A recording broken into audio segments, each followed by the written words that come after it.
बसवा कल्याण तालुके में डॉक्टर बी आर अम्बेडकर की 133वीं जयंती मनाई गई।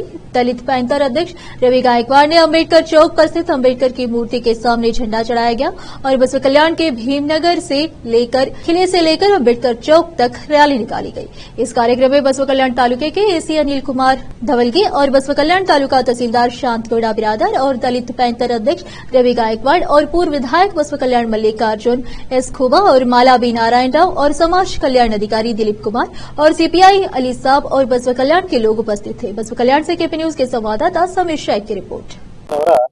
133ನೇ ಜಯಂತ್ಯೋತ್ಸವ ಅಂಗವಾಗಿ ನಾವು ಎಲ್ಲ ತಾಲೂಕು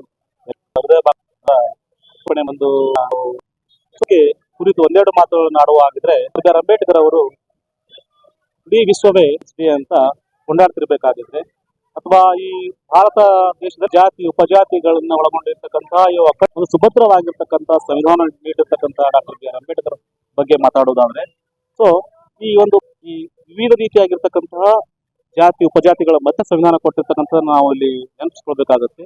ಅದರ ಮಧ್ಯೆ ನಡುವೆ ಏನ್ ಹೇಳ್ಬೇಕಂದ್ರೆ ಡಾಕ್ಟರ್ ಬಿ ಆರ್ ಅಂಬೇಡ್ಕರ್ ಅವರ ಒಂದು ಅಸ್ಪೃಶ್ಯತ ಒಂದು ಕುಟುಂಬದಲ್ಲಿ ಹುಟ್ಟಿದ್ರೂ ಸಹಿತ ಅವರ ಮುಂಬರ್ತಕ್ಕಂಥ ತುಳಿತಕ್ಕೆ ಒಳಪಟ್ಟಿರತಕ್ಕಂತಹ ಆ ಜನರ ಶೋಷಣೆ ಕೂಗಾಗಿ ಬರ್ತಕ್ಕಂಥ ದಿನಗಳಲ್ಲಿ ನೋವುಗಳನ್ನ ಮುಂದೆ ನನ್ನ ಅನುಭವಿಸಬಾರದು। ಸೊ ಅವರು ಈ ಒಂದು ಸುಭದ್ರ ಭಾರತ ದೇಶಕ್ಕೆ ಸಂವಿಧಾನವನ್ನು ಕೊಟ್ಟಿರ್ತಾರೆ।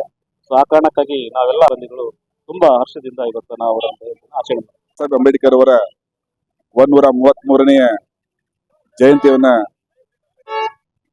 ಬಸವ ಕಲ್ಯಾಣದಲ್ಲಿ ಹಬ್ಬ ಸಡಗರದಿಂದ ಆಚರಣೆ ಮಾಡ್ತಿದ್ದೇವೆ। ಅವರ ಇವತ್ತು ಒಂದು ಡಾಕ್ಟರ್ ಬಾಬಾ ಸಾಹೇಬ್ ಅಂಬೇಡ್ಕರ್ ಅವರ ಕೊಡುಗೆ ಸಂವಿಧಾನ ಶಿಲ್ಪಿ, ಸಂವಿಧಾನ ಮಹಾಮಾನವತಾವಾದಿ, ಭಾರತ ರತ್ನ ಅವರಂತ ಕೊಡುಗೆಯನ್ನ ಅಮರವಾಗಿದೆ। ಡಾಕ್ಟರ್ ಬಾಬಾ ಸಾಹೇಬ್ ಅಂಬೇಡ್ಕರ್ ಅವರ ಜೀವನ ಉದ್ದ ಹಲವಾರು ಸುಧಾರಣೆಗಳನ್ನ ಮಾಡಿದ್ದಾರೆ। ಅವರು ಇವತ್ತು ಅವರು ಕೊಟ್ಟಂತ ಒಬ್ಬ ಬಡ ಜನ ಜೀವನವನ್ನ ಮತ್ತೆ ಸುಧಾರಿಸಲು ಒಳ್ಳೆಯ ಶಿಕ್ಷಣವನ್ನ ಅಸ್ತ್ರವನ್ನ ಮಾಡಿದ್ದಾರೆ। ಅದಕ್ಕೆ ಡಾಕ್ಟರ್ ಬಾಬಾ ಸಾಹೇಬ್ ಅಂಬೇಡ್ಕರ್ ಅವರ ಇವತ್ತು ಒಂದು ಒಳ್ಳೆಯ ಗೌರವ ದಿನ। ಇವತ್ತು ಅವರ ಆತ್ಮವನ್ನ ನೆನಪಿಸಿಕೊಳ್ಳುವಂತ ನಂಬಿಕೆ, ಬೋಧನೆ ಮತ್ತು ಕಾರ್ಯಗಳನ್ನ ಪ್ರತಿಯೊಬ್ಬರು ಜೀವನದಲ್ಲಿ ಅಳವಡಿಸಿಕೊಳ್ಬೇಕಂತ ಹೇಳಿ ನಾನು 2 ಮಾತುಗಳನ್ನು ಮುಗಿಸ್ತೇನೆ। ಜೈ ಹಿಂದ್, ಜೈ ಕರ್ನಾಟಕ।